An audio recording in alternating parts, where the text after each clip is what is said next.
مكان بربرة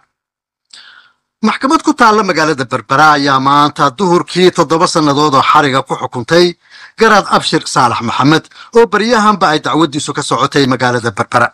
markii uu ka degay gagada dayuuradaha ee magaaladaas isagoo ka yimid Djibouti oo uu kaga soo qayb galay shirkii ku saabsanaa Soomaaliya ee loo fariistay magaalada Carta xukunkaasi maxkamadda waxaa riday garqaade Yuusuf Ismaaciil Cali waxaana goobjoog ka ahaa wariyahayaga Axmed Siciid Cige oo warbixintan nooga soo diray magaalada Berbera maxkamadda oo saaka 8 subaxnimo furantay dad fara badanina ay gudaha hoolka iyo dabadiisaba ay ka dhageysanayeen kiiskan waxa ay labada qareen ee difaacay garaadku ay keeneen maxkamadda horteeda dhowr markhaati oo rag cuqaalihi ay ku jireen oo sheegay in Abshir uu wax ka dhisay gooniisitaanka Soomaaliland kana shaqeeyay nabadeyntii beelaha Soomaaliland ilaa 1991 iyo 1996 intii u dhaxaysay kana mid noqday baarlamaanka Soomaaliland hase yeeshee uga tanaasulay markii dambe xubin kale markii isaga loo caleema saaray sagada garaadnimada markhaatiyada difaacu waxa ay sheegeen oo kale in ka qaybgalkiisa shirka Carta uu ahaa walaalaynta iyo nabadeynta ummadda Soomaaliyeed ee aanay ahayn khiyaamo qaran oo wax duminaya Soomaaliland aanu shirkaasi kaga qaybgalin garaadku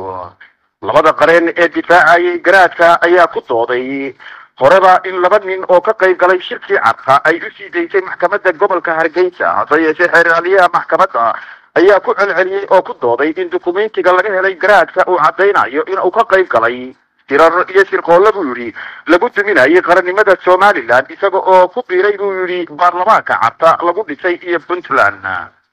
maxkamadda oo saaka ay fadhiyeen xubno ka socday laanta qaramada midoobay ee ilaalinta xuquuqul aadamiga waxa uu gudoomiyaha maxkamadda uu sheegay in uu ku qancay in Abshir yahay oo sidoo hadalka u dhigay dambiile oo uu ka qayb galay shirar ka dhamaha madax banaanida Soomaaliland loona cuskaday ayaa uri 7 sano ee lagu xukumay ee xarig qodobka 230 ee xeerka ciqaabta garaad Abshir Saalax oo ay suurta gashay maxkamadda kadib ila aan su'aalo weydiiyo markii loo sii waday jeelka waxa uu ii sheegay in uu xarigan u arko cadaalad darro una rafcaan uu ka qaadan doono laakiin waxa uu ii sheegay in si wanaagsan loola dhaqmay intii jeelka uu ku jiray oo Berbera oo xilligan kulayla isaga loo sameeyay qolkiisa qaboojiye gaar ah Axmed Siciid Cige BBC Berbera London sida ay noo sheegeen bilayska magaalada London banaanbax ay qaban qaabisay jaaliyad lagu magacaabo Somaliland Society oo magaalada London ka furan ayaa maanta ka dhacay bartamaha magaalada London warbixintaasi waxa ay ku saabsanayd waxa inoo haya oo inoo faahfaahinaya Axmed Cabdinuur waana kan banaanbaxaas waxaa lagu taageerayay gooni isutaaga dalka la magac baxay Jamhuuriyadda Somaliland dadkaasi sida ay noo sheegeen waxa ay waraaq qoraal ah u gudbiyeen xafiiska ra'iisul wasaaraha ee magaalada London waxayna warqadooda ku codsadeen in ay dawladda Ingiriisku ka hortagto wixii qalqal lagu gelinayo xasiloonida dalka la magac baxay Jamhuuriyadda Somaliland